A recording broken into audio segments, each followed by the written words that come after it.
Welcome into the Tour Coach, everybody. I'm your host, Tony Ruggiero. First of all, we're excited to be joining the Golfer Gang Network, which is a collection of podcasts just like us, just like ours. It's all people who love the game, love the journey. They've got some great stories to share. And here on the Tour Coach, you're going to hear a collection of conversations from the people I meet around the coaching and teaching world. And every story has a lesson, and every lesson is designed to help you enjoy, love, coach, and play the game of golf better.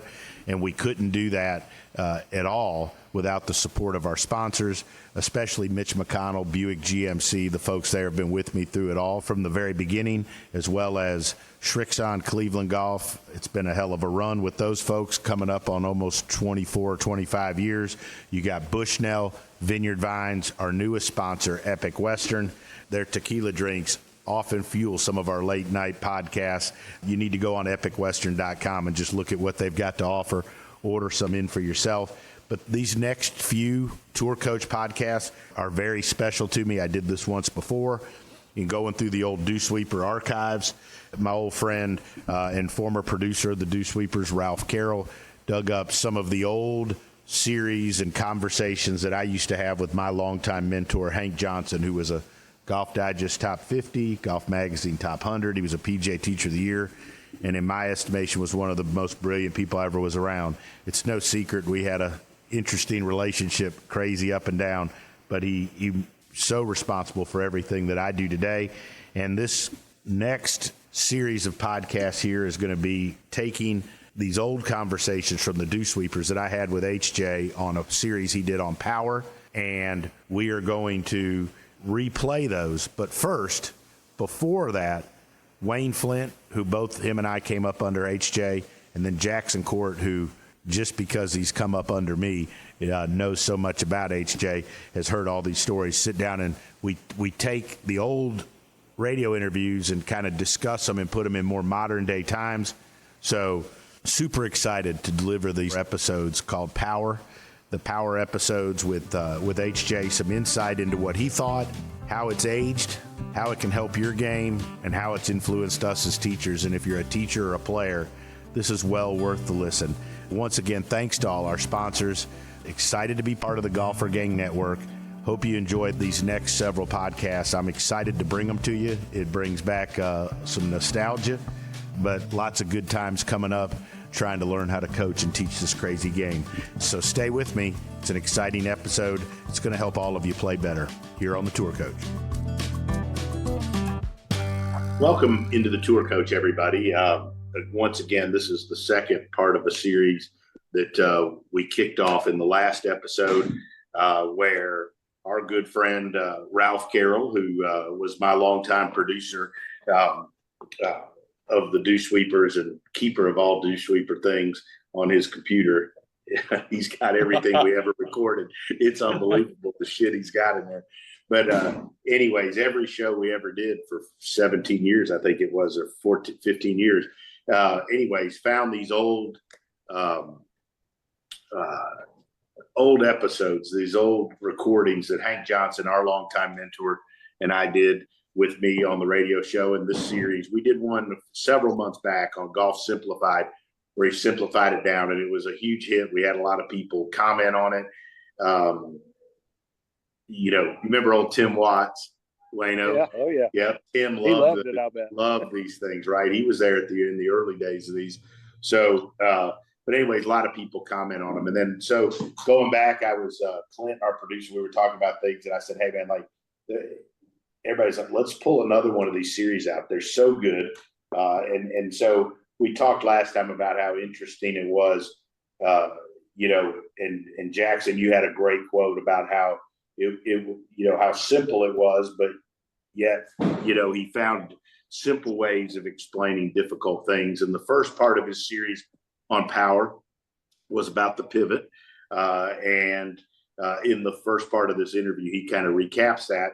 And he talked a lot about the sequence and the way you wind the lower body up with the upper body, which I thought was fascinating. And he talked a lot about stuff. I didn't say this in the last one, but I think Jim McLean would love. A lot of it was X Factor-ish, right? And elastic loading and all of that, and creating a stretch. let's talk a little bit about the second part, Lano, and we'll let you kind of lead this off, and then we'll go to Jackson about what the hands and arms do. And I think if you look at it in the world of golf instruction today, I think the Sean Foley's with the Pro Sender and a lot of those things would agree exactly with what HJ was setting there. It was talking about there. And I still use so much of this, and with the stretchy band that we use under the foot, how it helps you learn to set the right wrist, to flatten the left, to square the face. I think he was spot on, and I love this episode. Talk a little bit about it, Lano. Well, once the body starts to turn, the upper body starts to turn to the right and starts to wind up the pivot, it starts to move the hands and arms. And what you want the hands to do is you want them to get hooked to the club correctly. That's why I catch a little grief from a lot of people, but I spend a lot of time early on with younger golfers or let's say not as skilled golfers, trying to get them to really put their hands on the club correctly, so that when it is time for once their hands get connected to the club and are holding the club, when it is time for their wrists to start to move where they're told to go by their arms, we want them to move correctly. And when they do move, we want it to make the face do the right thing, because the face is controlled by the back of the lead hand. And so that's really, really important to be able to get those hands connected to the club correctly. And then when the body starts to move to the right, and the right arm, the trail arm, right arm for a right-handed golfer, when the right arm starts to bend, because your hands have pressure against the grip and against each other, if the pressure in your hands stays constant or consistent, which it should, that will tend to cock and flatten the left wrist or the lead wrist and get the face to stay nice and square. And it'll keep the pressure the same in the left hand and the right hand working against each other. And that way, when you get to the top in the right place and it's time to transition, into the beginning of the downswing and shift and start to deliver the body and the arms and the hands down into a position to hit the ball, they've got to be able to control the face. And you want them to do that with very relaxed and light wrists and hands, but still constant pressures, so that there is some stability there. And if you can do that, that'll produce more and more and more speed. Everybody's looking for more speed, and that'll produce the speed, instead of just locking your arms up with a bunch of tension and swinging real fast. That doesn't really produce any speed. In fact, your speeds probably get slower if you do it that way. But if you can clamp your hands on there correctly, keep the pressure against each other, move the arms and the hands and the club to the right by turning your upper body, letting your right arm bend and your wrist respond to that, you're going to have a good square club face, and you're going to be ready to have a good transition down into impact, and then ultimately on through to the finish. Yeah, Jackson, I'll turn it to you, but I again, kind of going back to what I said, I thought the way he explained it, I thought, again, that's something that could help. And again, I thought the one really good point in there was about, I think I asked something, do you talk to people about when they need to do it? And, he talked really, though, like if people aren't hinging and setting their wrist correctly and squaring the face, a lot of times it's a grip issue, which I think in this time where there's all these training aids and there's all this stuff, and people are looking to do different things with the face, they get away from the fact that sometimes just fixing the grip allows a lot of that to happen correctly. Jackson? So this was probably, I liked them all, but I think this was the one that I wrote down the most from, because there were some really good lines. So I'm going to read you a couple of my favorites. I thought it was funny how, and that's why I asked about when we did this last time, because some of the stuff was, the picture was the same. But anytime he talks about the hands and the arms, he always says it's a function of other things going on in the swing. Right? Yeah. And I think that is so good. And then when he's talking about it later, the hands and the arms, he talked about how it's a misleading picture if you don't understand what's going on. I don't know. There are just so many like good little tidbits. Now I can tell you this from working for him and teeing balls up for 10 years. I know Wayne, he had a point he was trying to make about somebody else on social media when he made that one, right? You know, and he, Jackson, I come by the ability to make zingers at other teachers authentically. I come honestly, right? You got it honest, Tony. But again, I mean, that was his, you know, you got to also, when we started doing these, you know, social media online stuff was in the very beginning, where we were getting questions from people on the tee. You remember this at Sandestin, Wayno. Yeah. People would say, I read this online. I read this, I saw this, right? And that was a big thing for him, right? If you're just looking at this, you're missing the rest of the picture.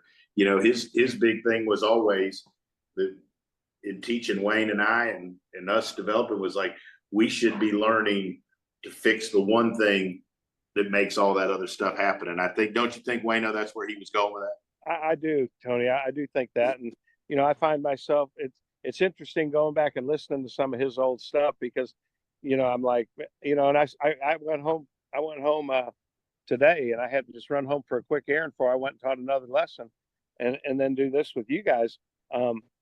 But I remember I walked upstairs and I was talking to my son, Alex, and I said, boy, I just, you know, had listened to something from HJ and I said, you know, he was really something. Sometimes he was hard to deal with, but man, was that guy smart. You know, I mean, he really was. I said that to my son. I was like, man, that guy was really smart, you know, and I look at what I say in lessons, you know, almost every day at some point.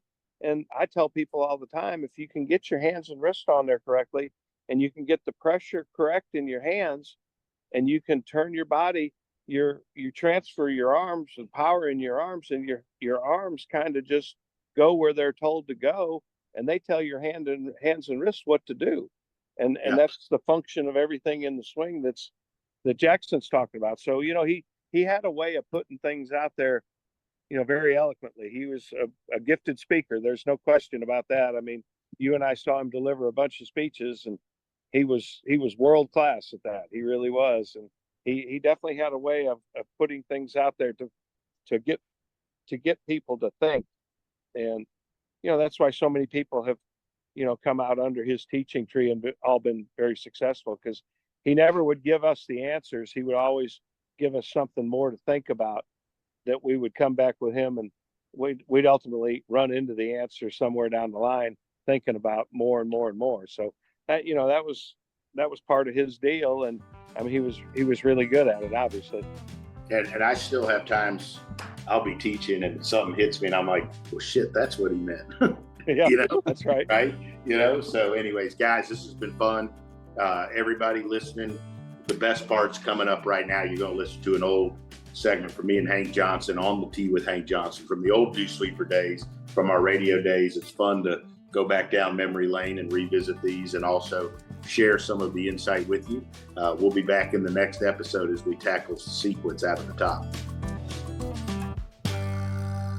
Welcome back into the Dew Sweepers, everybody. It is a thrill, as we do every week, as well as informative, to go on the tee with Hank Johnson, our Dew Sweepers Insider, Golf Digest Top 50 instructor, and PGA Teacher of the Year. And this week, we continue to build on what we did last week. And I know it's going to make all Dew Sweepers happy. And as we're going to continue to teach people how to have power in their golf swing. And Hank, we got a good one in store for them today. Well, we do, Tony, and we're just going to build on on the last segment we did.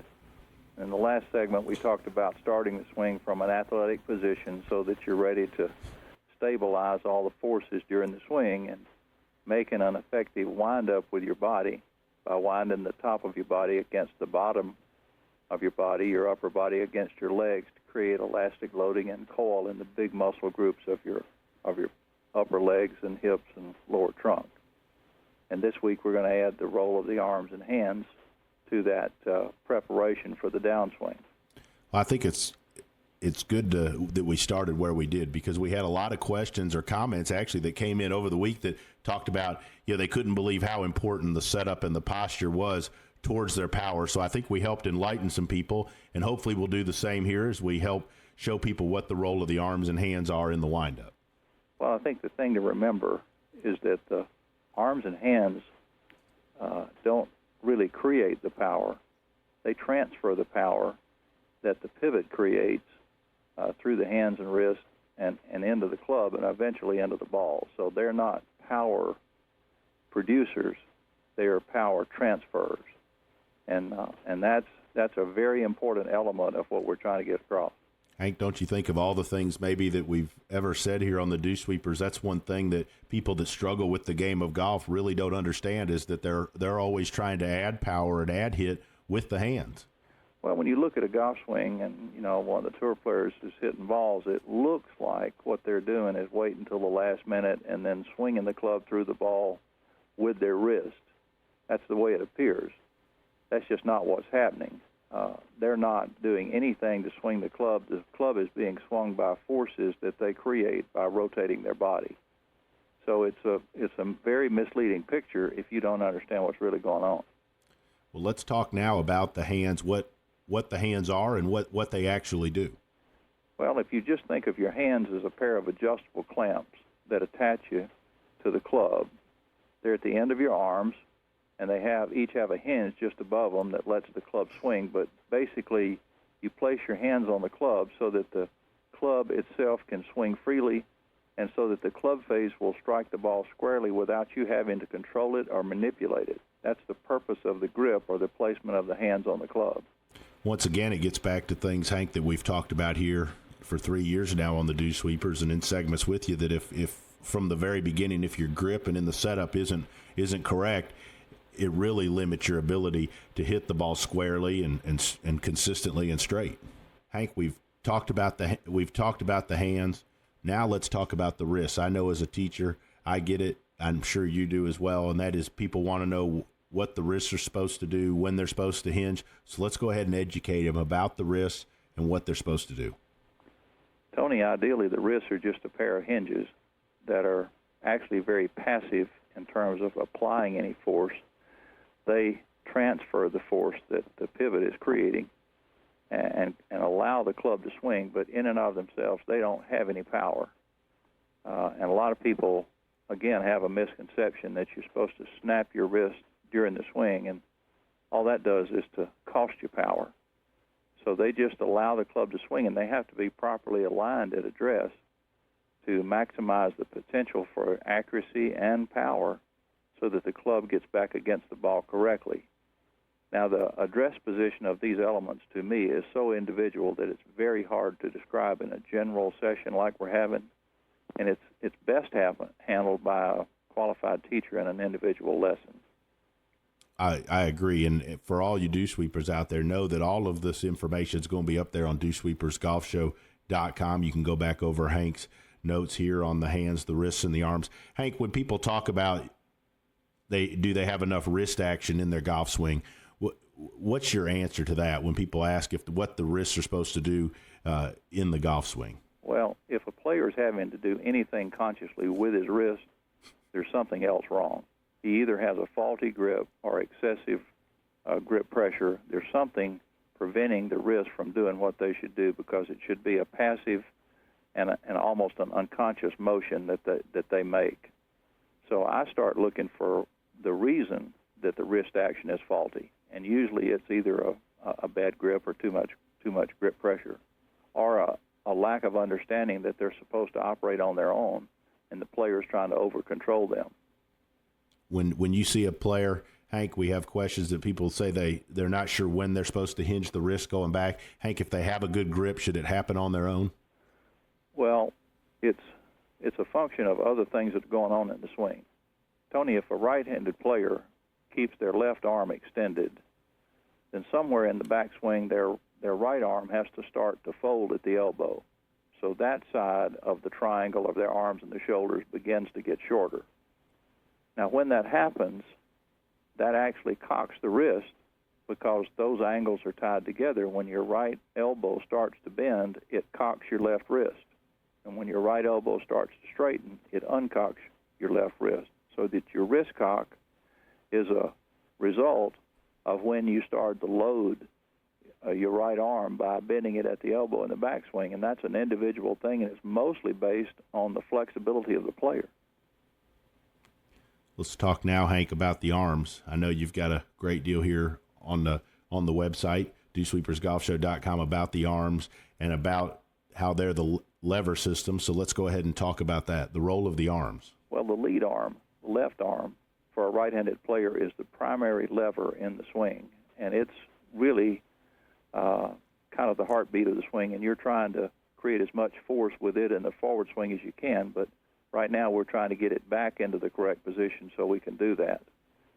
Now, the rotation of your body swings the lead arm to the top of the swing, and the trail arm functions more like a piston. It bends and straightens, and it supports the extended but relaxed condition of your lead arm, and it also helps to raise it to an appropriate position at the top of the swing. So the left arm swings, and the right arm bends so that it can straighten in the downswing like a piston. Hank, you talked about the left arm being straight. Don't you think people confuse that often with they try to make it stiff? And it's you said that the left arm's relaxed. It's not stiff at the top of the backswing. No, it can't be, because if it's stiff and full of tension, then it can't swing with enough speed. And really, this trailing arm functioning like a piston is providing a little push-out support for the lead arm all the way through the backswing, so it's really holding the lead arm straight. Now let's talk about the potential benefit from the windup, and that you have to keep your body and your arms connected or matched up. Well, having a powerful pivot won't really do you any good if the arms are disconnected from it. The arms have to stay connected or matched up, as the common terminology seems to like to talk about it. This simply means keeping the arms and hands together in front of the chest where they started all the way to the end of the backswing. You just keep your arms close together and in front of your body while your body turns back to the top of the backswing. Once again, Hank, it goes back to stuff that you've talked about here in various segments throughout the Dew Sweepers. That is when you're reach the end of your flexibility and your pivot stops, your arms need to stop too.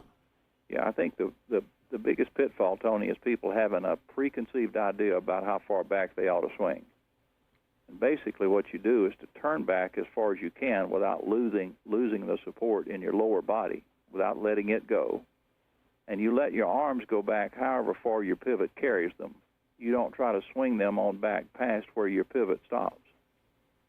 So, we've gone in a big circle, but it's all the way back to the pivot being sort of the master of the arms in the swing.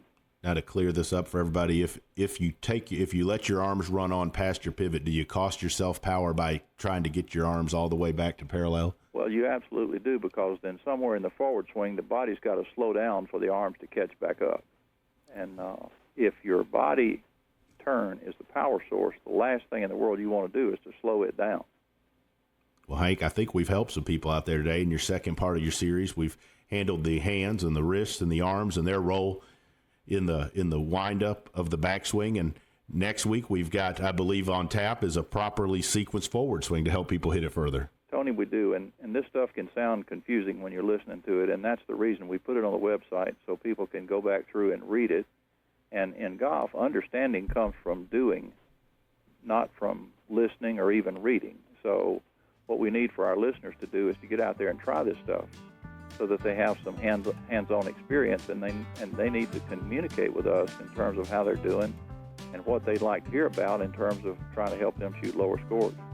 Well, for sure, one of the things I'm excited about, Hank, is on DewsweepersGolfShow.com are the copies of these segments, but for people that are really interested in learning how to hit the ball further and what generates power, you do a wonderful job of explaining the concepts that are at work there in the golf swing that produce power. Well, I appreciate it, Tony. It's always fun to be on your show. Hank, we'll talk to you next week as we do another installment of Power here on the Tee with Hank Johnson. Thanks. Take care.